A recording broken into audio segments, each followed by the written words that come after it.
नमस्कार और स्वागत है आपका मान्य एजुकेशन में। आज के इस लेसन में हम लोग जानेंगे राष्ट्रीय महिला आयोग के बारे में, यानी नेशनल कमीशन फॉर वुमेन। ये लेसन एमपीपीएससी 2020 को ध्यान में रखते हुए बनाया गया है। तो जो लोग एमपीपीएससी की तैयारी कर रहे हैं एमपीपीएससी 2020 की, वो इस लेसन को ध्यान से देखें, अपने नोट्स बनाएं और उन्हें कोई फीडबैक देना हो या उन्हें कोई डाउट हो तो कमेंट बॉक्स में ज़रूर लिखें।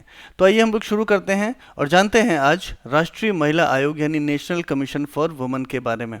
तो सबसे पहले जानें कि नेशनल कमीशन फॉर वुमेन यानी राष्ट्रीय महिला आयोग है क्या। The national commission for women या एनसीडब्ल्यू ये एक स्टैट्यूटरी बॉडी है of the government of India. Bharat सरकार की एक वैधानिक संस्था है। तो ये संस्था करती क्या है? Generally concerned with advising the government on all policy matters affecting women.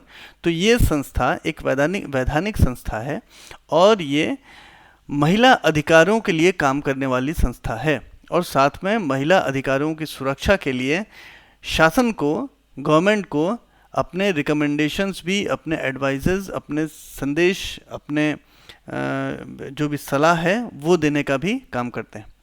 तो इट वाज एस्टैब्लिश्ड इन 31 जनवरी 1992।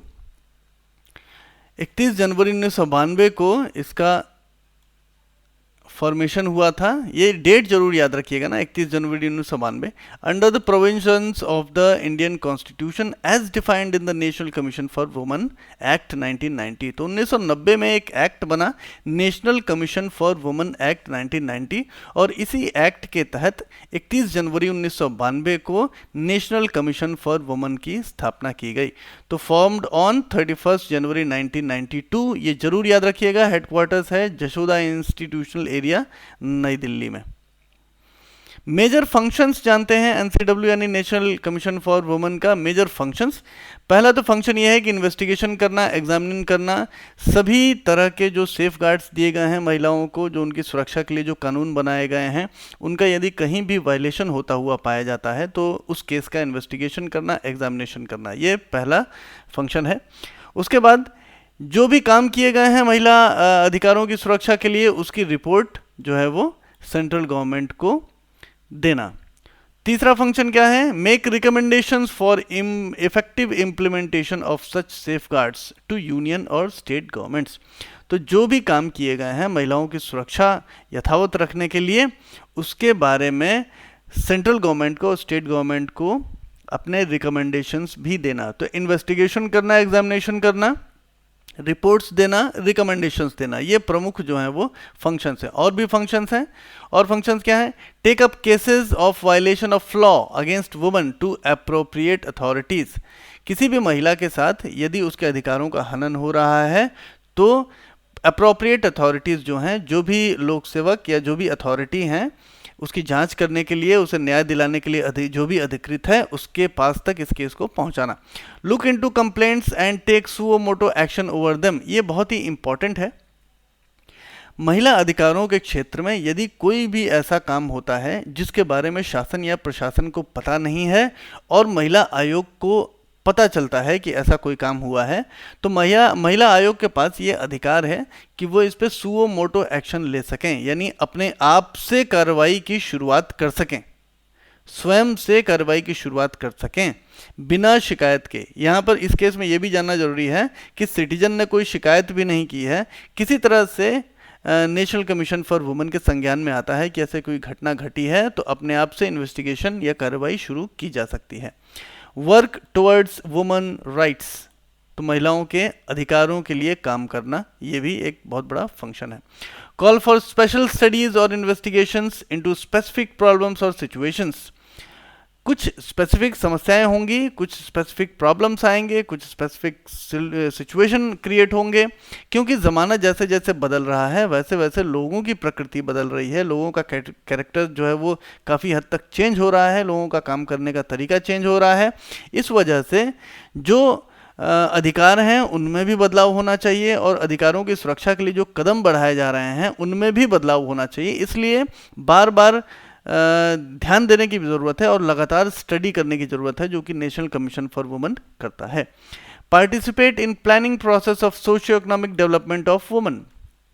तो जब भी आगे समाज को एक नई दिशा देने का काम होता है और जब भी कोई प्रोग्राम या पॉलिसी, कोई नीति बनाई जाती है महिलाओं को ध्यान में रख के या फिर समाज एज ए होल को ध्यान में रख के, तो उसमें महिलाओं का पक्ष रखना और महिलाओं के हितों की सुरक्षा करना, ये एनसीडब्ल्यू का काम है।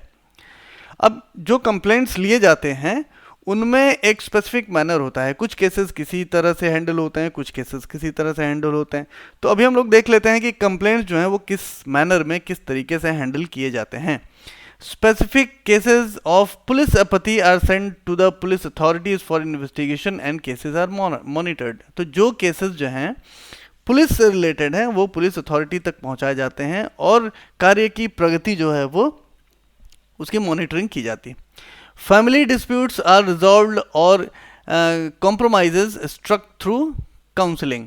तो जिस केसेस में काउंसलिंग की ज़रूरत है, पुलिस कार्रवाई की ज़रूरत नहीं है, जिसमें समझाया बुझाया जा सकता है लोगों को, फैमिली डिस्प्यूट्स वगैरह हैं, तो उनमें संस्थाओं की सहायता ली जाती है, उसमें साइकेट्रिस्ट की सहायता ली जाती है, उसमें कई तरह से लोगों की सहायता ली जाती है और इस तरह से इस तरह के केसेस को सॉल्व किया जाता है। Disaggregated data are made available to various state authorities to facilitate action. शासन और प्रशासन को जो भी डेटा एनसीडब्ल्यू के पास उपलब्ध है वो भी उपलब्ध कराया जाता है ताकि वो अप्रोप्रिएट एक्शन ले सकें।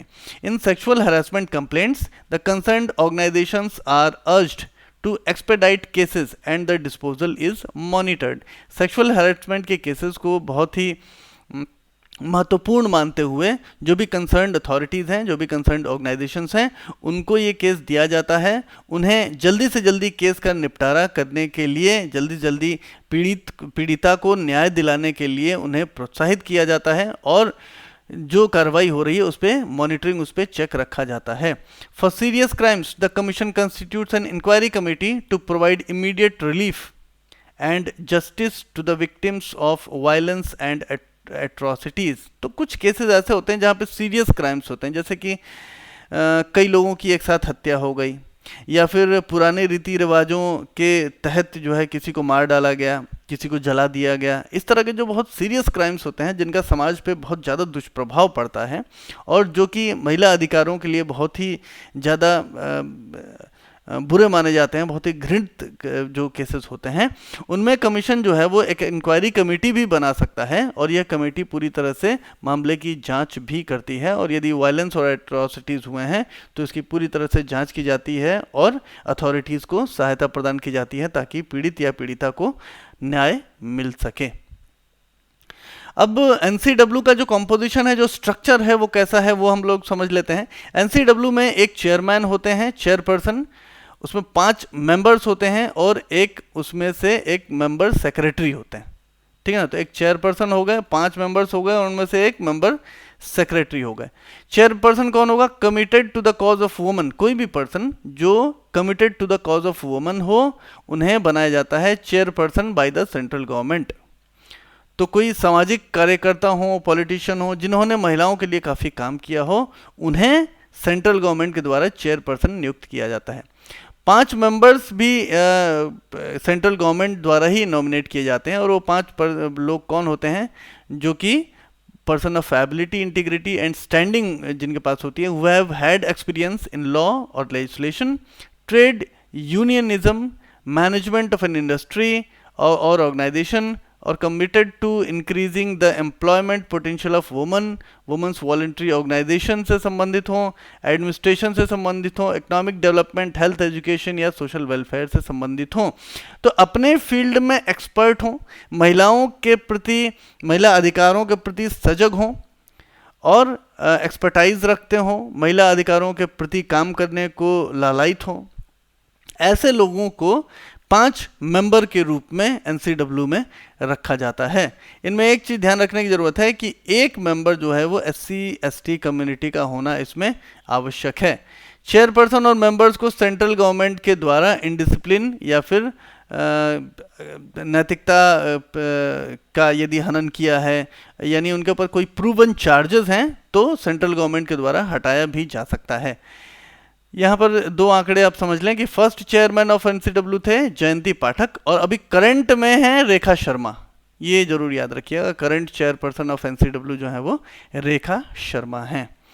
तो ये था नेशनल कमीशन ऑफ वुमेन यानी राष्ट्रीय महिला आयोग के बारे में। आपके मन में यदि कोई सवाल हो, यदि आप कोई फीडबैक देना चाहते हैं तो कमेंट बॉक्स में ज़रूर लिखिएगा। मुलाकात होगी अगले लेसन में एक बार फिर से। नमस्कार।